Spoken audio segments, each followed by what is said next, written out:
오늘은 호세아서 5장 1절로 15절 말씀을 가지고 이스라엘과 유다를 향한 심판 선고라고 하는 제목으로 묵상 나눔하도록 하겠습니다.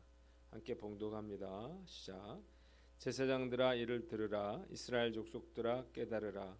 왕족들아 귀를 기울이라. 너희에게 심판이 있나니 너희가 미스바에 대하여 올무가 되며 다볼 위에 친 그물이 됨이라. 패역자가 살육죄에 깊이 빠졌음에 내가 그들을 다 벌하노라. 에브라임은 내가 알고 이스라엘은 내게 숨기지 못하나니 에브라임아 이제 내가 음행하였고 이스라엘이 더러워졌느니라. 그들의 행위가 그들로 자기 하나님에게 돌아가지 못하게 하나니 이는 음란한 마음이 그 속에 있어 여호와를 알지 못하는 까닭이라. 이스라엘의 교만이 그 얼굴에 드러났나니 그 죄악으로 말미암아 이스라엘과 에브라임이 넘어지고 유다도 그들과 함께 넘어지리라. 그들이 양떼와 소떼를 끌고 여호와를 찾으러 갈지라도 만나지 못할 것은 이미 그들에게서 떠나셨음이라. 그들이 여호와께 정조를 지키지 아니하고 사생아를 낳았으니 그러므로 세 달이 그들과 그 기업을 함께 삼키리로다. 너희가 기브아에서 뿔 나팔을 불며 라마에서 나팔을 불며 베다벤에서 외치기를 베냐민아 내 뒤를 쫓는다 할지어다. 벌하는 날에 에브라임이 황폐할 것이라. 내가 이스라엘 지파 중에서 반드시 있을 일을 보였노라. 유다 지도자들은 경계표를 옮기는 자 같으니 내가 나의 진노를 그들에게 물같이 부으리라. 에브라임은 사람의 명령 뒤따르기를 좋아하므로 학대를 받고 재판의 압제를 받는도다. 그러므로 내가 에브라임에게는 종 같으며 유다 족속에게는 썩이는 것 같도다.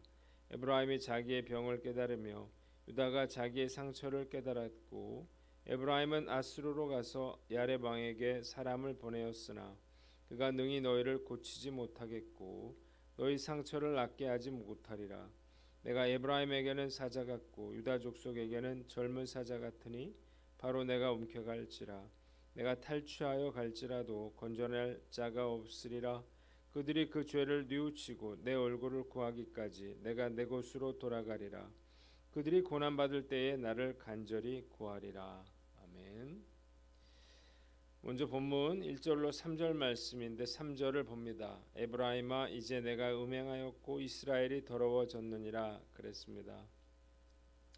하나님은 이스라엘의 모든 백성들에게 심판을 선언하십니다. 미스바와 다볼산은 덫과 그물처럼 우상 숭배의 중심지가 되었고 반역자들이 살상에 깊이 빠져들었기 때문입니다.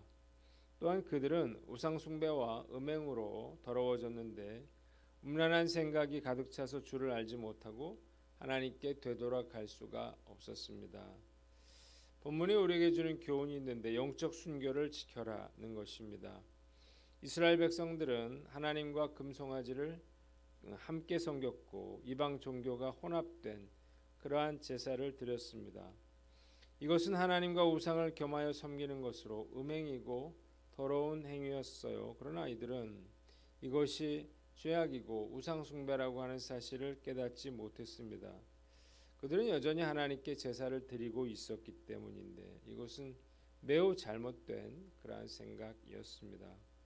만일 결혼한 여인이 남편 몰래 수시로 바람을 피우고 사생자를 낳으면서도 경제적인 유익과 보호를 위해서 결혼 생활을 그대로 유지하고 있었는데 남편이 이 사실을 알게 됐다면 과연 어떤 남자가 이 여인과 계속 같이 살겠습니까? 그런 결혼은 반드시 깨어지고 말 것입니다. 하나님과 우상은 겸하여 섬길 수가 없습니다. 때문에 우리는 하나님만 섬기기로 결단해야 하는 것입니다. 자, 우상이 무엇인가? 하나님보다 더 사랑하는 것이 우상이죠. 내 마음 가운데 세상을 더 사랑하고 돈을 더 사랑하고 자식을 더 사랑하고 쾌락과 즐거움을 더 사랑하는 마음은 없는지 돌아보고 매 순간 영적인 순결함을 지키려고 노력해야 하는 것입니다. 주의해야 할 것이 있는데 이스라엘 백성들처럼 착각해서는 안 된다는 거예요. 이스라엘 백성들은 하나님과 우상을 겸하여 섬기면서도 그들이 하나님을 섬기고 있다 이렇게 생각했는데요. 그러나 하나님은 불꽃 같은 눈으로 이스라엘의 모든 죄악들을 다 보고 계셨습니다. 그래서 나는 에브라임을 잘 알며 내 앞에서는 이스라엘이 숨지 못한다, 이렇게 말씀하셨습니다. 에브라임이 몸을 팔고 있고 이스라엘이 몸을 더럽히고 있다는 거예요. 나 자신은 속일 수 있을지 몰라도 결코 하나님은 속일 수가 없는 것입니다. 그래서 결코 속지 말아야 하는 거예요. 오늘 말씀 앞에서 나는 어떤가 돌아보고 내가 하나님보다 더 사랑하는 것들, 불순종이 무엇인지 우리가 살펴보고 합리화하지 않고 즉시 돌이키는 저와 여러분들 되시기를 주님의 이름으로 축원합니다. 두 번째 5절로 7절인데 5절에 이스라엘의 교만이 그 얼굴에 드러났나니 유다도 그들과 함께 넘어지리라 그랬습니다. 하나님은 이스라엘의 교만이 그 얼굴에 드러났다, 그렇게 말씀하셨어요. 교만으로 인해서 이스라엘과 에브라임과 유다가 함께 넘어지게 될 것이었습니다. 본서가 기록될 당시에 북이스라엘은 이스라엘이 남북으로 분열된 이래 최대의 번영을 구가하고 있었습니다. 그런데 놀랍게도 이들은 이 번영이 자신들의 노력에 의해 이루어진 것으로 착각했어요. 그래서 하나님 앞에 매우 교만해져 있었습니다. 하나님은 그들이 양떼와 소떼를 몰고 하나님을 찾을지라도 이미 그들에게서 떠나셨기에 만나지 못할 것이라, 이렇게 경고하고 계십니다. 본문이 우리에게 주는 교훈이 있는데 늘 겸손하라는 것입니다.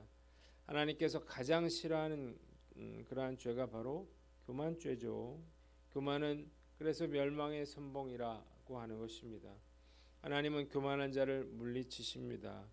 다른 죄와 달리 교만은 그 얼굴에 드러납니다. 교만하면서도 회개하지 않고 우리가 돌이키지 않는다면 결국 그 죄로 인해서 넘어지게 될 것입니다. 빼앗기게 될 것입니다.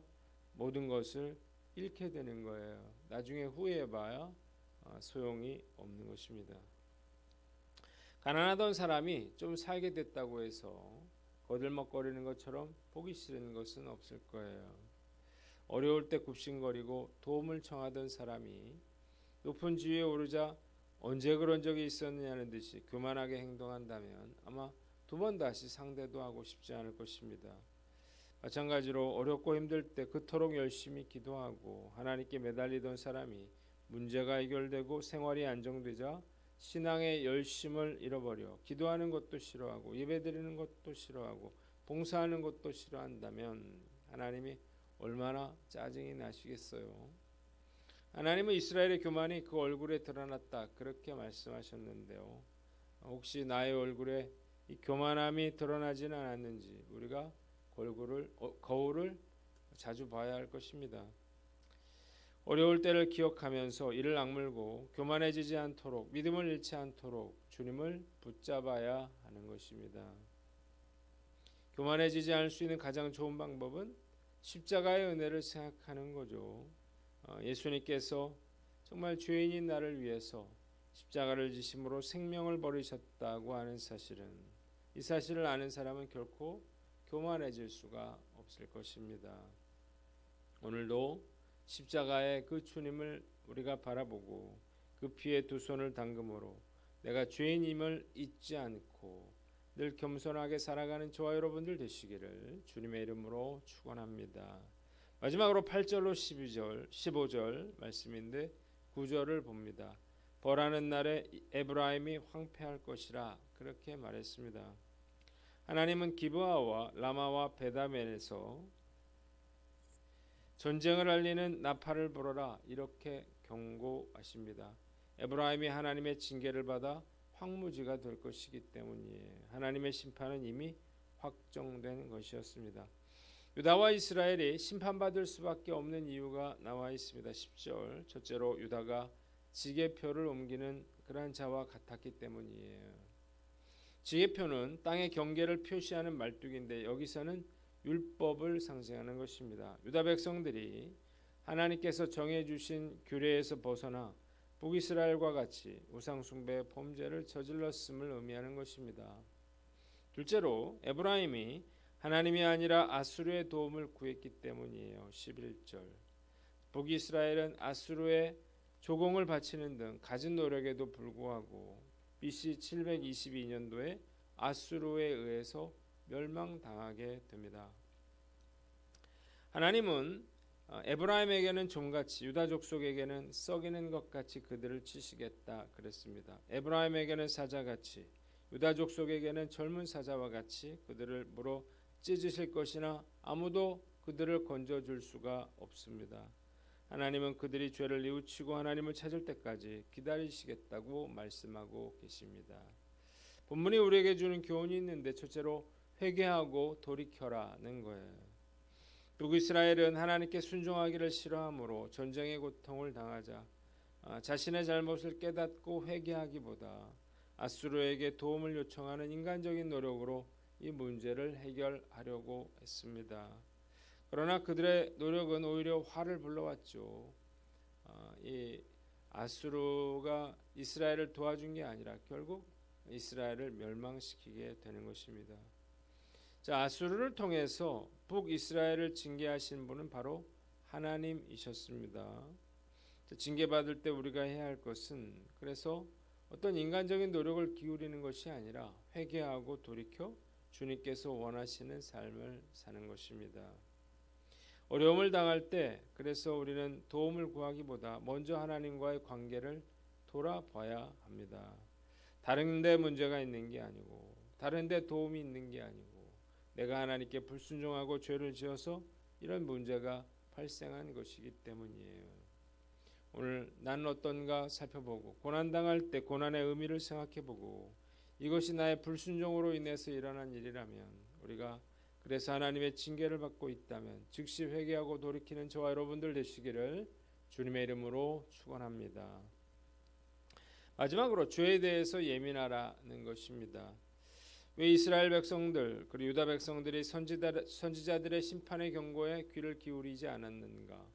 심판이 좀이 먹는 것처럼 썩어 들어가는 것처럼 그렇게 소리 없이 눈에 보이지 않게 이루어지고 있었기 때문입니다.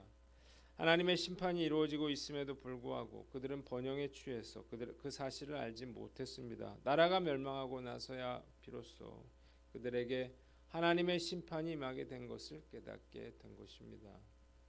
죄는 우리를 서서히 좀먹어 들어가다가 어느 순간에 한 번에 넘어뜨린다는 사실을 깨달으시기를 바랍니다. 죄를 짓는 순간 이미 심판은 시작되는 것입니다. 불순종했는데도 아무 일도 일어나지 않은 것처럼 보인다고 해서 우리가 결코 안심하거나 경거망동해서는 안 될 것입니다. 아담과 하와가 범죄한 후에도 바로 에덴 동산에서 쫓겨난 것은 아니었습니다. 우리아를 죽인 다윗도 마찬가지인데요. 바세바가 아들을 낳을 때까지 아무 일도 일어나지 않았습니다. 그러나 결국 무서운 하나님의 심판이 찾아오게 됐죠. 죄짓고 불순종했는데 아무 일도 일어나지 않는다고 해서 우리는 안심해서는 안 되는 거예요. 죄는 얼마든지 내가 인식하지 못한 사이에 이렇게 좀먹어 들어가고 썩어 들어갈 수가 있는 것입니다. 방법은 우리가 죄에 대해서 예민하게 그렇게 살아가는 것밖에 없는 것입니다. 우리가 손익에 대해서 아주 예민한데요. 그것보다 더 죄에 대해서 예민하게 살아야 하는 거예요. 가장 좋은 방법은 우리가 성령 충만해지는 거죠. 성령으로 깨끗해지면 자연스레 죄에 대해서 민감하게 되는 거예요. 더러워지고 싶지 않은 마음이 들기 때문이에요. 오늘 나는 어떤가 스스로를 살펴보고 우리가 성령 충만함으로 작은 죄도 짓지 않도록 최선의 노력을 기울이는 저와 여러분들 되시기를 주님의 이름으로 축원합니다. 기도하겠습니다. 하나님 아버지, 우리가 영적 순결을 지키고 늘 겸손하며 성령 충만케 하여 주시옵소서.